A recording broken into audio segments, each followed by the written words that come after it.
In 2015, an 11-year-old kid from Japan named Tomokazu Harimoto shook the world. At an age where most kids are watching cartoons and worrying about school, Harimoto was already taking down top 100 players. Yes, you heard that right. Harimoto defeated both Omar Asar and Jens Lundqvist at the 2015 World Tour Saphir Open in Sweden.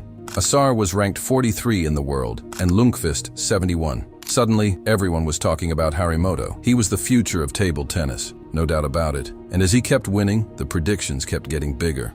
World number 1? Olympic champion? It all seemed reasonable. He didn't just prove himself against grown-ups. Harimoto was dominating junior tournaments as well. By 13, he had already made history by becoming the youngest player ever to win the boys' singles title at the 2016 World Junior Championships. But that was just the beginning. Still 13 years old, he stunned the world again by reaching the quarterfinals of the 2017 World Championships. Shushin was too strong, but a 13-year-old finishing top 8 in a World Championship is something never seen before, and most likely won't be seen again.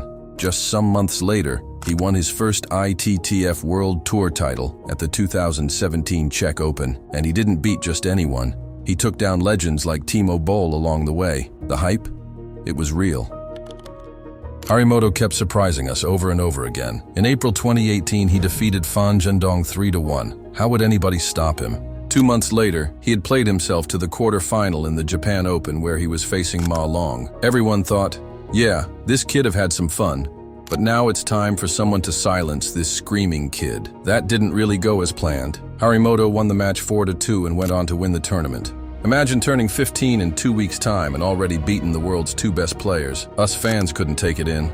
Then imagine how he felt. It must have been hard to keep in touch with reality. He followed up this title with another bigger one in December the same year. He became the champion of the ITTF World Tour Grand Finals, only dropping 3 games throughout the tournament. He was still only 15 years old and had already achieved everything. He had beaten all the greats and won several major titles, and he had still room for improvement and becoming better than he already was. He was still a kid that had double his age left to his prime years. The only thing left to achieve for him was to keep playing great and winning some world championship and Olympics medals in the future. This wasn't his first world championship, but it was the first time real expectations were placed on him. He entered the tournament as the 4th seeded. Even though Ma Long was the big favorite, there were some fans arguing for Harimoto. It was a hard take, but when you think about it, there wasn't any player that had figured him out yet. It all went as expected to a start. Harimoto won the 3 first matches without any problems, beating world number 23, Marcos Freitas 4-0 in the 3rd round. However, in the round of 16, it didn't go as planned. He was playing world number 157, An Jae-hyun. An Jae-hyun played really great this tournament and reached the semifinals. But 4-2 defeat for Harimoto against a player outside of the top 100 wasn't great at all. We skip forward 2 years and a pandemic to his next chance.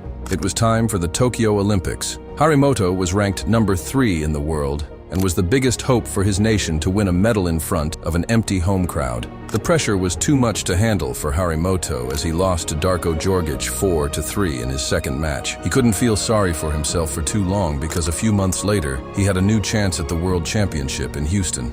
This time he entered the tournament as the 2nd seeded. There were no Chinese players on his half of the bracket, so his way to the final was a clear road without that many bumps. But no one could predict that he would crash directly into a tree on the highway access road as he lost to Jakub Dijes in his first match. 3 championships were he had been a medal favorite, but he haven't even been close. We fast forward to the World Championships in Durban 2023, where Harimoto entered the tournament as the number 4 seeded. He was now 19 years old, still very young, but not in this case. Harimoto had now a lot of experience in this major tournaments. He showed his experience and insanely high level when he won the 4 first matches without dropping a single game. He was once again in a quarter-final in a world championship, 6 years apart from his first time. This time he was facing world number 5 Liang Jingkun, toughest possible quarter-final opponent. Jingkun was better on the day and won the match 4-2. It was an insanely tight match with every game ending with a 2-point difference. No medal for Harimoto this time either. Harimoto entered the tournament as the 6th seeded, first time not a medal favorite. Maybe it was going to be good for him for once to in some way be the underdog. But the problem with not being seeded in the top 4 is that you can get Fan Zhendong in the quarterfinal. This match was insanely high level from both players. Harimoto led 7-6 in the decider. but Fan Zhendong on his day is just a small step ahead of anyone. Fan won 5 points in a row, and with that, the match. When we saw Harimoto at 11 years old beating top 100 players and at 14 defeating the GOAT, we all thought he was going to subscribe to the gold medals in the future. Some people says that he peaked in 2018, but is it really realistic to say that someone peaked at 14? That's just absurd.